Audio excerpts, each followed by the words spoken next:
प्रयोगशाला परिचारक भर्ती परीक्षा की इस वीडियो में हम रैपिड रिवीजन करेंगे,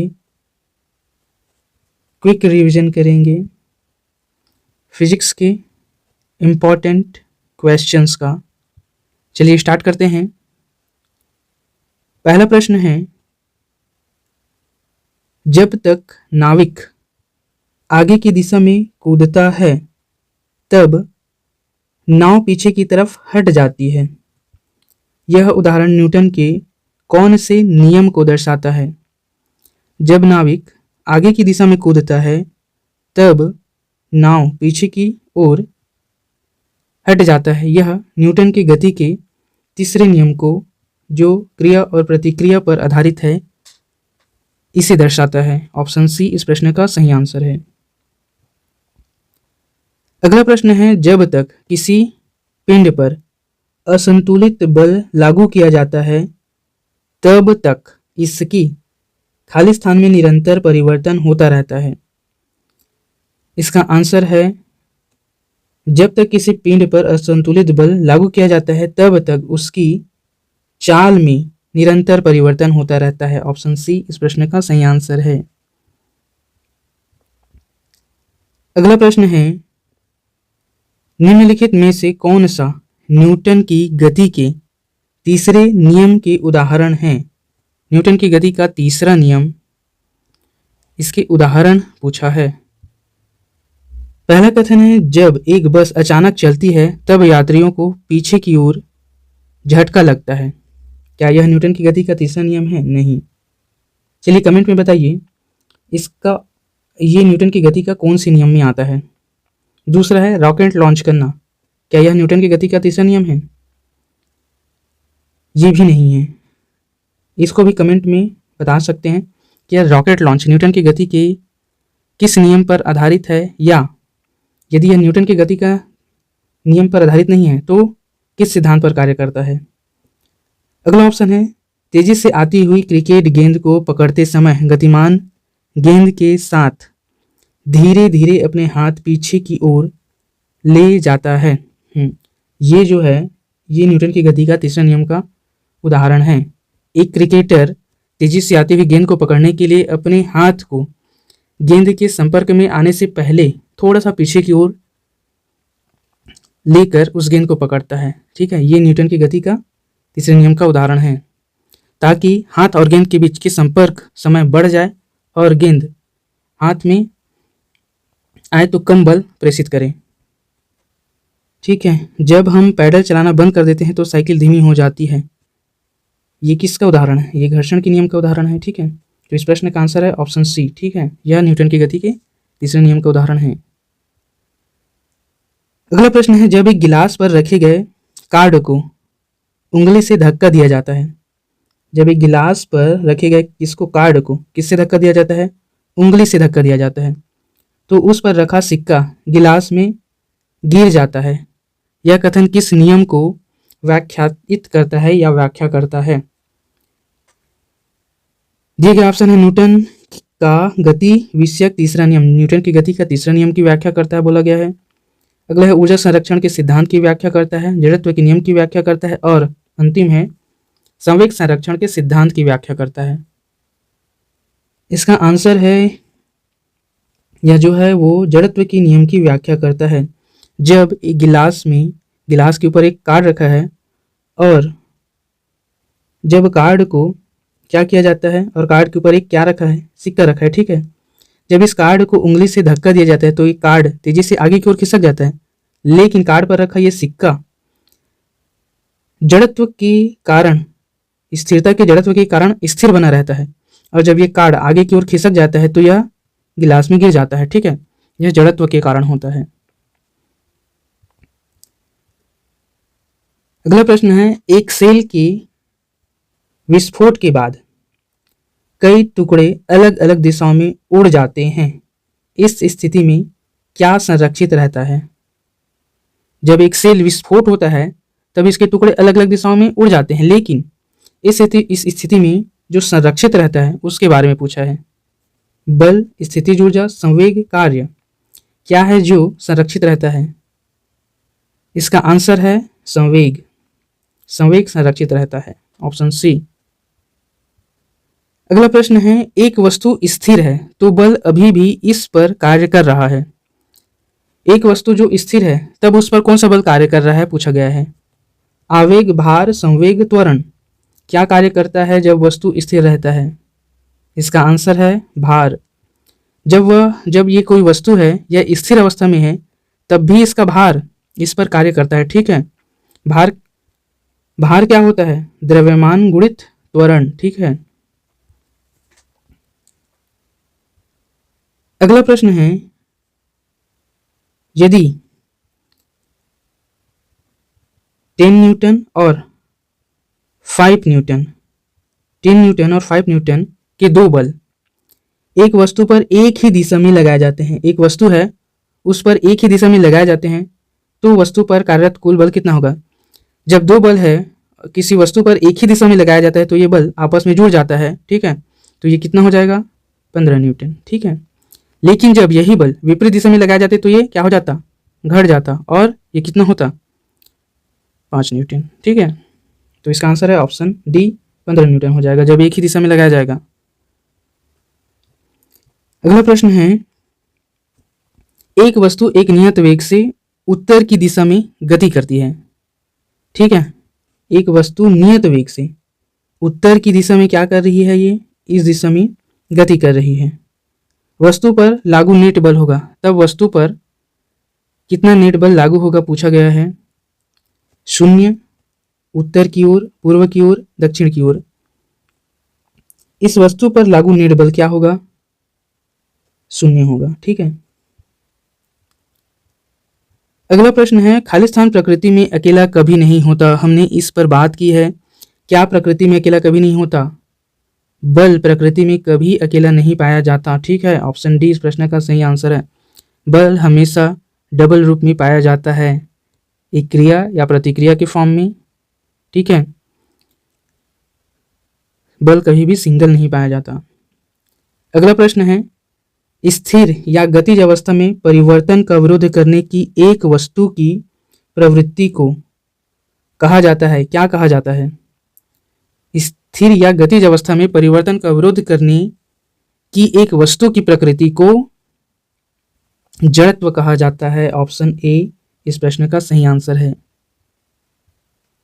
अगला प्रश्न, जब किसी प्रतिरक्षा बल F को विपरीत दिशा में लगाया जाता है तो दो दिशाओं के बीच कोण होगा, तब दो दिशाओं के बीच कोण कितना होगा पूछा गया है जब किसी प्रतिरक्षा बल F को विपरीत दिशा में लगाया जाता है।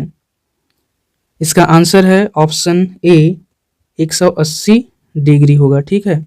180 डिग्री ऐसा होता है। अगले प्रश्न की बात करते हैं। अगला प्रश्न है, एक वस्तु का संवेग नियत है तब निम्न में से कौन सी राशि नियत होगी?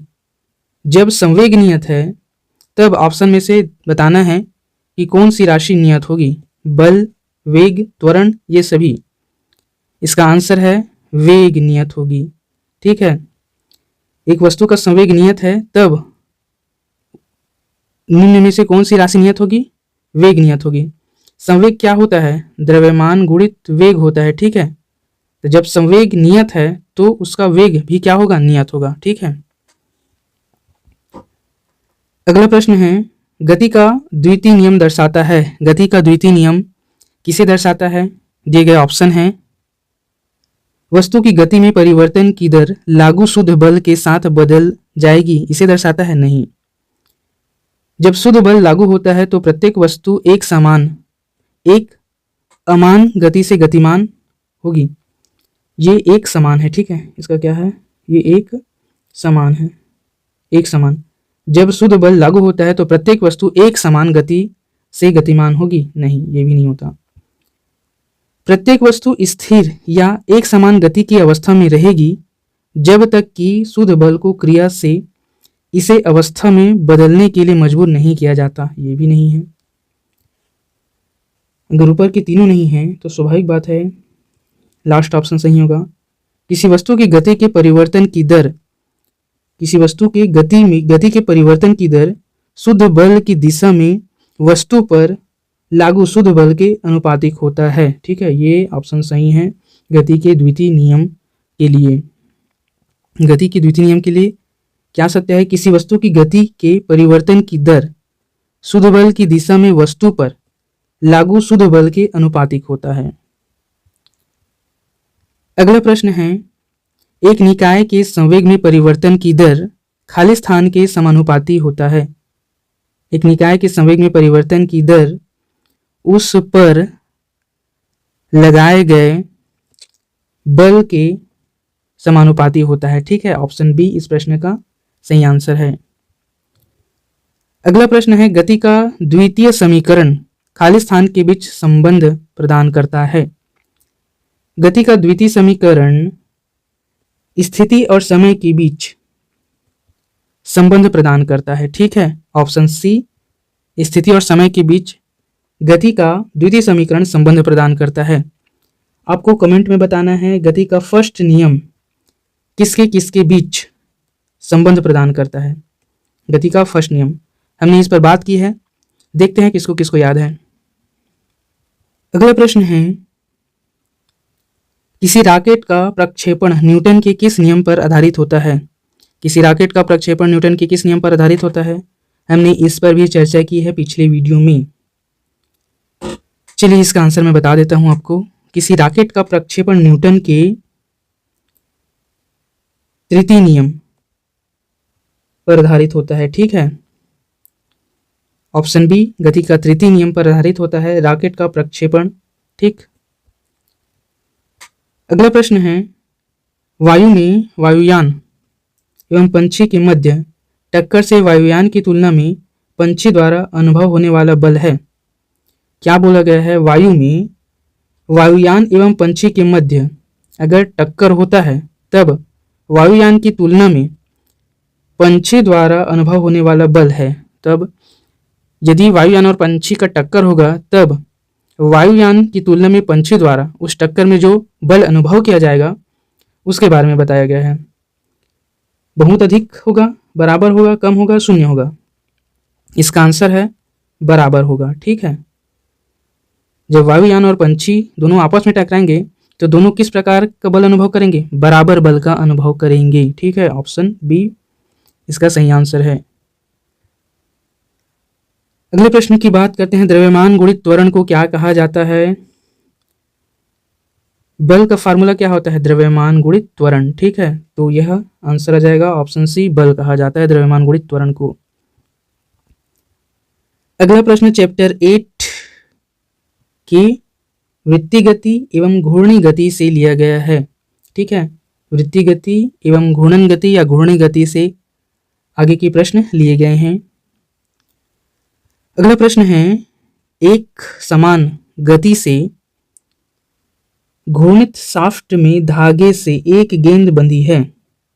प्रश्न को ध्यान से सुनना। एक समान गति से घूर्णित शाफ्ट में धागे से गेंद बंधी है।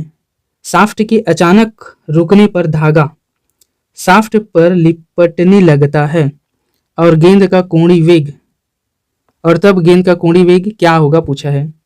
बढ़ जाएगा, घट जाएगा, स्थिर हो जाएगा, शून्य हो जाएगा? क्या होगा इसका आंसर? तब गेंद का कोणीय वेग बढ़ जाएगा। ठीक है, एक समान गति से घूर्णित शाफ्ट में धागे से एक गेंद बंधी है। शाफ्ट के अचानक रुकने पर धागा शाफ्ट में लिपटने लगता है और गेंद का कोणीय वेग बढ़ जाएगा तब इस स्थिति में। ऑप्शन ए इस प्रश्न का सही आंसर है। अगला प्रश्न है, पहाड़ पर चढ़ते समय व्यक्ति आगे झुकता है। पहाड़ पर चढ़ते समय व्यक्ति क्या करता है? आगे झुकता है।